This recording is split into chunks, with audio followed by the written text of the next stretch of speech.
എൻ്റെ പേര് സ്നേഹ. ഞാൻ തൃശ്ശൂർ ഒല്ലൂർ ഇടവകയിൽ നിന്നാണ് വരുന്നത്.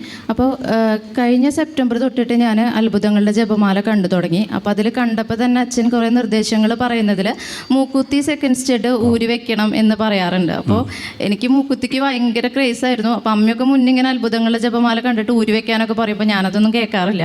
പക്ഷെ ഇത് കണ്ടു തുടങ്ങിയപ്പോൾ അച്ഛൻ പറഞ്ഞപ്പോൾ എനിക്കിതിൽ കാര്യമുണ്ടെന്ന് മനസ്സിലായി. ഞാൻ അപ്പോൾ തന്നെ അത് ഊരി വെച്ചു. അപ്പോൾ അതിൽ പറയുന്നുണ്ട്, അതിൽ ഊരി വെക്കുമ്പോൾ തന്നെ നമ്മുടെ സ്വഭാവത്തിൽ മാറ്റം വരുന്നത്. അപ്പോൾ തന്നെ കരഞ്ഞു പ്രാർത്ഥിക്കാനുള്ളൊരു എനിക്ക് കൃപ കിട്ടി.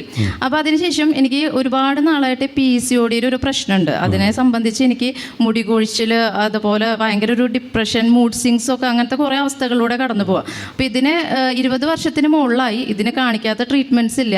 അപ്പോൾ നമുക്കറിയാം ഇതൊരു ജീവിതശൈലി രോഗമാണ്, ഷുഗർ പോലെ. ഇത് മാറൊന്നുമില്ല, നമുക്ക് കൺട്രോൾ ചെയ്ത് നിർത്താമെന്ന് മാത്രമേ ഉള്ളൂ. പക്ഷേ ഇതെനിക്കറിയാവുന്നെങ്കിലും കുറേ ട്രീറ്റ്മെൻറ്റ്സും കാര്യങ്ങളൊക്കെ എടുത്തു. അപ്പോൾ എനിക്കൊരു ആഗ്രഹം, അത്ഭുത ജപമാലയിലൂടെ എനിക്കിത് മാറ്റിയെടുക്കണം എന്നുള്ളത്. അപ്പോൾ ഞാൻ 33 ദിവസം വിശ്വാസപ്രമാണം ചൊല്ലി. പിന്നെ നമ്മുടെ ഇവിടുത്തെ ഒലിവ് ഓയിൽ ദിവസം ഞാൻ രാത്രി കഴിച്ചു. അതുപോലെ 10 ദിവസം ചൊവ്വാഴ്ച, ആദ്യം 10 ദിവസം ഫുൾ കണ്ടിന്യൂസ് കണ്ടു. അത് കഴിഞ്ഞിട്ട് ഓരോ ചൊവ്വാഴ്ചയായിട്ട് അത്ഭുത ജപമാല കണ്ട് അതിൽ നിയോഗം വെച്ചിട്ട് ഞാൻ പ്രാർത്ഥിച്ചു. അപ്പോൾ അത് കഴിഞ്ഞപ്പോൾ ഒരു 10 ദിവസമൊക്കെ ഒരു 5 6 ഒക്കെ ആയിട്ടുണ്ടായിരുന്നുള്ളൂ.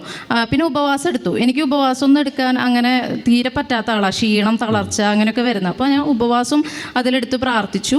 അപ്പോൾ അച്ഛൻ എന്നിട്ടൊരു 5 6 ഇതായപ്പോൾ എപ്പിസോഡായപ്പോൾ പറഞ്ഞു, സ്നേഹ കിട്ടിയ അനുഗ്രഹം വന്ന് സാക്ഷ്യപ്പെടുത്തണമെന്ന്. അപ്പോൾ ഞാൻ വിചാരിച്ചു 10 ഇത് നമ്മൾ ചൊല്ലാമെന്ന് വിചാരിച്ചിട്ടുണ്ട്. 10 പോലും ആയിട്ടില്ലല്ലോ, എന്നാലും കുഴപ്പമില്ല എന്ന് പറഞ്ഞിട്ട് ഞാൻ സ്കാൻ ചെയ്യാൻ പോയപ്പോൾ നമ്മൾ അൾട്രാസൗണ്ട് ചെയ്യുമ്പോൾ ഡോക്ടർ പറഞ്ഞു, അപ്പോൾ ഞാൻ പറഞ്ഞു എനിക്ക് PCOD ഉണ്ടെന്ന് പറഞ്ഞു. അപ്പോൾ ഡോക്ടർ പറഞ്ഞു PCOD ഫുള്ളായിട്ട് പോയല്ലോ, ഒന്നും കാണുന്നില്ലല്ലോ എന്ന് പറഞ്ഞു. അപ്പോൾ ഞാൻ പറഞ്ഞു 20 വർഷമായിട്ടുള്ള കാര്യമാണ്, ഒന്നും കൂടി കറക്റ്റായിട്ട് നോക്കുമെന്ന് പറഞ്ഞു. പക്ഷേ ഫുള്ളായിട്ട് PCOD എന്ന് പറഞ്ഞിട്ടുള്ളൊരു ഇതിൽ ഓവറിയുടെ സൈസ് എല്ലാം ചെറുതായി. അപ്പോൾ എപ്പോൾ നോക്കുമ്പോഴും നമുക്ക് 2 ഓവറിയിൽ ഫുൾ സിസ്റ്റ് ആയിരുന്നു, 2 ഓവറിയിൽ വലിയ ഹൈ ആയിട്ടുള്ളൊരു സിസ്റ്റ് ആയിട്ടാണ് കണ്ടിരുന്നത്. പക്ഷേ ഓവറിയിലെ സിസ്റ്റ് എല്ലാം ഫുള്ളായി പോയി. PCOD അപ്പോൾ ഫുള്ളായിട്ട് PCOD എന്ന് പറഞ്ഞിട്ടുള്ള ഒരു അസുഖം തന്നെ മാറിക്കിട്ടി. അപ്പോൾ പിന്നെ ഞാൻ സെയിൽസാണ് ചെയ്യുന്നത്. അപ്പോൾ ജോലിയിൽ കുറച്ചും കൂടി നല്ല രീതിയിൽ ഇമ്പ്രൂവ് ആയിട്ട് ചെയ്യണം എന്നൊരു ആഗ്രഹം ഉണ്ടായിരുന്നു. അപ്പോൾ ഇപ്പോഴും അത് നല്ല രീതിയിൽ തന്നെ ഇമ്പ്രൂവ്മെൻ്റ് ആയിട്ട് നല്ല രീതിയിൽ വരുന്നുണ്ട്. തടസ്സങ്ങൾ എനിക്ക് മാറി കിട്ടുന്ന പോലൊരു നന്ദി പറയാം. നിങ്ങൾ സാക്ഷ്യങ്ങൾ ശ്രദ്ധയോടെ കേൾക്കുക, അതനുസരിച്ച് നിങ്ങൾ നിങ്ങളുടെ ജീവിതത്തെ ക്രമീകരിക്കുക. കണ്ടില്ലേ, ഇപ്പോൾ ഈ മകള് പറഞ്ഞപ്പോൾ എന്തെല്ലാം കാര്യങ്ങൾ നമുക്ക് മനസ്സിലായേ.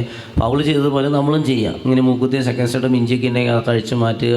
പച്ചകുത്തലൊക്കെ പരിപാടിയൊക്കെ ചെയ്തിട്ടുണ്ടെങ്കിൽ അതൊക്കെ പോയി കുമ്പസാരിക്കുക. ഈ ആൺകുട്ടികളൊക്കെ കാലുമ കമ്മൽ കുത്തിയൊക്കെ അഴിച്ചു മാറ്റുക. ഇതൊന്നും ദൈവത്തിന് ഇഷ്ടമില്ല. അങ്ങനെ പോയിട്ട് പിന്നെ ഈ അത്ഭുതമാല കണ്ട് പ്രാർത്ഥിക്കുക, നിയമം വെച്ച്. കണ്ടില്ല എന്തെല്ലാം അനുഗ്രഹം. 33 വിശ്വാസപ്രമാണം ചൊല്ലി എന്ന് പറയണേ. വിശ്വാസപ്രമാണം നല്ലൊരു പ്രാർത്ഥനയാണ് കേട്ടോ. 33 പ്രാവശ്യം വിശ്വാസപ്രമാണം ചൊല്ലി 33 ദിവസം പ്രാർത്ഥിക്കുന്നത് വളരെ നല്ലതാണെന്ന് ഓർമ്മപ്പെടുത്തുക.